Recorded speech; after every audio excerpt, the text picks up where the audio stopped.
Jockey का underwear एक aspirational category है। ये कंट्री ऐसा है जहां पर 150 करोड़ आबादी ये सोचते हैं कि मैं कैसे और कमाऊं और कैसे और खर्च करूं। तो मैंने 2 कंपनियों में इन्वेस्ट किया है। जब मैंने इन्वेस्ट किया था तो एक तो प्रॉफिटेबल हो गई, एक अभी तक नहीं हुई। नाम भी आपको बता देता हूँ, एंड बाय द वे कोई रिकमेंडेशन नहीं है। एक तो जोमेटो और एक पेटीएम, और दोनों का एग्जाम्पल बहुत सिंपल है।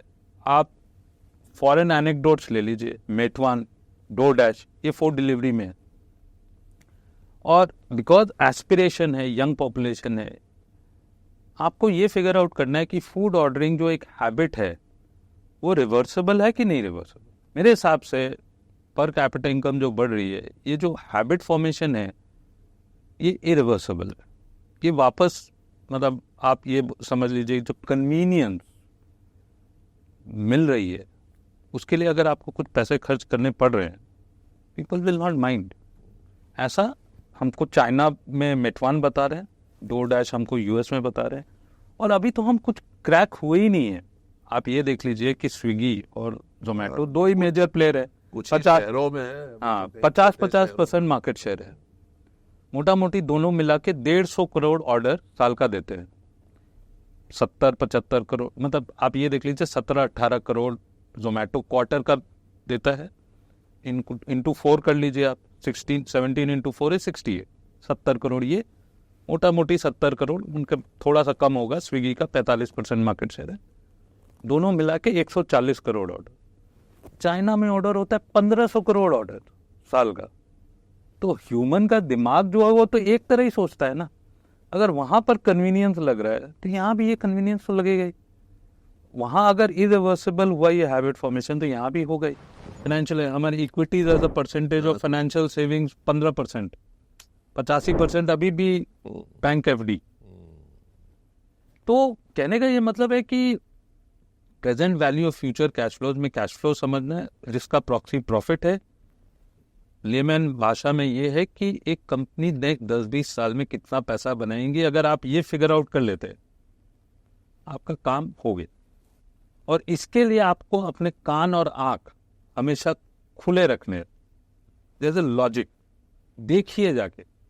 और या फिर मनीष सोनथालिया को दे दीजिए ना, कि वो तो कान और अपना सब, जैसे बोलते हैं ना, डू इट योरसेल्फ, आप कहा ना। अगर आपके पास टाइम है, नहीं, ये सब चीजें जो आप बता रहे हैं इसमें समय तो है। अगर आप में दिमाग हो भी तो भी इसको टाइम करने में टाइम लगता है। अगर आपके पास टाइम है, नथिंग लाइक इट, आप खुद कर। आप जो समझा रहे हैं वो 35 साल का एक्सपीरियंस समझा रहा है ऐसा। पर यही सच है कि पैसे ऐसे ही बनते हैं और कंपाउंडिंग से ही हाँ, कि जॉकी का अंडरवेयर एक एस्पिरेशनल कैटेगरी है, जो एक एवरेज इंडियन को सोचने में मदद कि हाँ ये प्रीमियम प्रोडक्ट, या एल्टो से मूव करके मैं सेडान में जाऊं, वो एक एस्पिरेशनल। ये कंट्री ऐसा है जहां पर 150 करोड़ आबादी ये सोचते हैं कि मैं कैसे और कमाऊं और कैसे और खर्च करूं। और मैं तो एकदम जीरो से ही शुरू किया हूं। डू इट योरसेल्फ ही एक तरह से आप देखिए, is basically logic, understanding logic. And logic क्या है कि सब स्टाइल ऑफ इन्वेस्टिंग मैंने स्टडी किया और प्रैक्टिस भी किया। लॉन्ग शॉर्ट बोल लीजिए, मोमेंटम बोल लीजिए, खबर, ये वो सब करे, टेक्निकल, सब वैल्यू ये कॉन्ट्रा, पेनी स्टॉक, सब किया है 30 साल 35 साल में। पर समझ में अल्टीमेटली यही आया कि स्टॉक प्राइस जो है present value of future cash flows है। एक सीए की जो ट्रेनिंग मिली है उससे ये आपको समझ में आ जाता है कि कंपनी मुनाफा कमाती है, और आपको ये समझना है कि वो कंपनी नेक्स्ट 15-20 साल में कितना पैसा बनाएगी।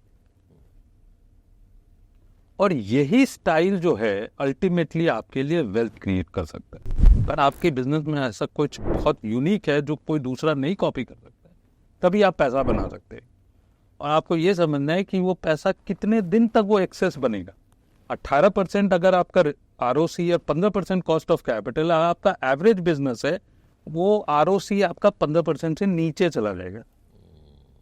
और इंडिया में मेजॉरिटी ऑफ द बिजनेस है वो 15% कॉस्ट ऑफ कैपिटल भी नहीं कमाती हैं, तो उनका वैल्यूएशन हमेशा लो ही रहेगा, price to book, price to earning. तो हम बोलते हैं ये तो बहुत सस्ता स्टॉक है। तो सस्ता क्यों है? क्योंकि आरओसी कॉस्ट ऑफ कैपिटल से ज़्यादा होगा और आपको ये फिगर आउट करना है कि 10-20 साल में ये कंपनी कितना पैसा बनाई। मैं आपको एक एग्जांपल देता हूँ, not that I am recommending anything, recommendation. तो आप देख लीजिए कि इंडिया में सपोज कर लीजिए पेंट इंडस्ट्री, आप तो देख रहे हैं इंडिया इतनी बड़ी देश है, इतनी बड़ी देश में ना तो हमको तो अंदर से पेंट करना है, बाहर से भी पेंट करना है, सब बिल्डिंगें बाहर से भी पेंट नहीं हुई। आप देख लीजिए कि Asian paint, and I am not recommending Asian paint, but Asian paint की वॉल्यूम ग्रोथ 10-11% है लास्ट 25 साल से, और आगे जाके भी 10-15%, 10-11% का वॉल्यूम ग्रोथ पेंट इंडस्ट्री का डेफिनेटली। तो ये आपकी लॉन्ग टर्म ट्रेजेक्ट्री है। उनका मार्केट शेयर 50%। इंडिया में पेंट इंडस्ट्री अगर आप समेट लें तो 3 कंपनी के पास ही मैक्सिमम मार्केट शेयर है, Kansai Nerolac, Berger paint, Asian paint. ठीक है, टोटल पेंट इंडस्ट्री 5-7 साल पहले तक सिर्फ $10 बिलियन की इंडस्ट्री थी। अब सोचिए 10 बिलियन मतलब आज के डेट में 80,000 करोड़। हम 4 ट्रिलियन डॉलर की इकोनॉमी है हमारा, डेवलपिंग कंट्री है, इतनी कंस्ट्रक्शन हो रही है, इतनी कंस्ट्रक्शन है, इतने घर बनाने हैं लोगों के लिए। हाँ, तो अब एशियन पेंट ने ऐसा क्या क्रैक कर दिया? एशियन पेंट ने डिस्ट्रीब्यूशन को मास्टर कर लिया कि आपके पास जितने कंट्री में डीलर्स हैं, डिस्ट्रीब्यूटर्स हैं, वो आपको दिन में 2 बार आपको पेंट सप्लाई करके देंगे। ये किसी ने नहीं कर पाया। सब फॉरेन कंट्री की पेंट कंपनी है, निप्पॉन, जोतून, सब आ गए, पर ये डिस्ट्रीब्यूशन की मास्टरी उनकी कॉम्पिटिटिव एडवांटेज बन गई।